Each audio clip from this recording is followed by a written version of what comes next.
Well, everyone, do we have a juicy one today? Now, as you guys know, the iPhone 12s came out yesterday. We got the 12, 12 Pro, 12 Mini, 12 Pro Max. And during that keynote, Apple said something that I was pretty happy about, but honestly, I was alright. Like, it wasn't really anything too crazy, to be honest. They mentioned the price tag. Everything else about these phones are pretty killer, if I'm being honest. But that specific price tag that I saw was something that I was kind of like okay with because they were kind of recycling the same price tag as last year. So I was already like, alright, it's not a big deal. The iPhone 12 mini $699, the iPhone 12 $799, which that is something that I'm probably going to make another video on, but that's pretty expensive, if I'm being honest. Then we had the 12 Pro for $999 and then the 12 Pro Max for $1099. So if you think about it, comparing these prices to last year's, well, technically the iPhone 11 base model, the cheapest iPhone, 11 you could get was $699 and the most expensive iPhone you could get was $1099. So you would probably look at it that way and be like, okay, like the iPhones of this year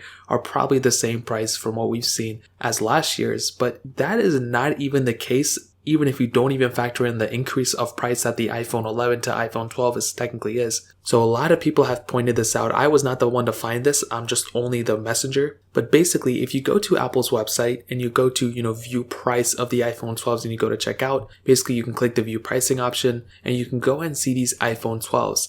Now, once you do that, you can see, for example, the iPhone 12 mini or the iPhone 12, whichever one you want to pick up. We'll just start off with the 12 mini. You can see that, you can buy it for $699. That's a really cool thing. All right. You can pick that, go scroll down, pick whichever color you want. Let's just say I want the blue one. This blue one is good. Now, this is the area where it says choose your carrier. Now, at this point, you may seem like, oh, well, this is pretty standard. We've seen this time and time again. It's totally okay. However, if you look closely, you can see that specifically, technically, the $699 price tag is a special offer price tag. It's not necessarily that baseline price that you get for, any time or any period or for any carrier. Last year for the iPhone 11, it was selling for $699, and that was for every single iPhone 11, whether it was on AT&T or the unlocked one or Verizon or whatever the case is. You didn't necessarily pay a premium to get a, technically an unlocked iPhone or a T-Mobile one or whatever. In this specific case, if you want to get an AT&T or Verizon iPhone 12 mini,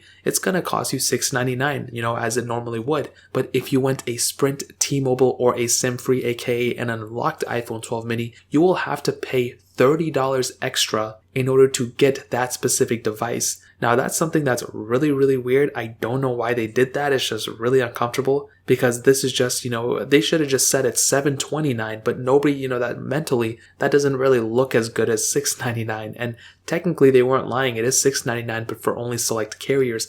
If you want the unlocked one, which I'm going to get, which I'm sure 99% of people are going to get, it's going to cost you $729 to pick up, not necessarily that $699 that Apple pretty much touted on their website. Now, weirdly enough, if you also go for the iPhone 12, the exact same case happens. You can go and pick whatever color, pick whatever. You scroll down and it's still a $30 difference. You go for the AT&T or Verizon one, it's that standard $799. But you go for the Sprint or T-Mobile or the unlocked one, then you actually go up to the $829 price tag.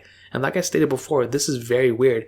Again, it's not like mismarketing. It's not like they're being deceptive. It's kind of like they're being deceptive, if anything. They're not like doing anything illegal. I'm not claiming that either. But it just seems to be that they're kind of doing some weird stuff, in my opinion. Now, weirdly enough, even weirder than that, if you go look at the iPhone 12 Pro or 12 Pro Max, that price tag is actually the same price as Apple listed before. It's not, $30 more expensive for any other model. It's realistically the same exact price. So I don't know why they did that, increase it by $30 on the other hand on those, iPhone 12 and 12 minis. Like, that actually doesn't make any sense to me, considering the fact that they also took out the charging brick and they also, stopped producing those AirPods or EarPods for these devices, which that in and of itself was like a $30 purchase or something like that, $29 or something like that. So I don't know what they're doing there. I mean, it's honestly kind of weird. Again, it's not like they're, doing anything illegal or anything. It just kind of seems like they're being a little deceptive. So that's kind of it. I mean, let me know what you guys think. It's very, very strange. I don't remember the last time they did this thing. I mean, this kind of seems kind of funny, to be honest. Like, it's just kind of unnecessary, but I want to hear what you guys have to say. Do you guys think it's okay? Not? Let me know in the comment section below. Hit the like button. That would mean so much, but definitely hit that subscribe button. Every single subscriber that we get really does count. So it means so much if you guys can hit that. Also, check out the other links down in the description as well. My Twitter, my Instagram, my other channel. More importantly than everything else, I love every single one of you guys.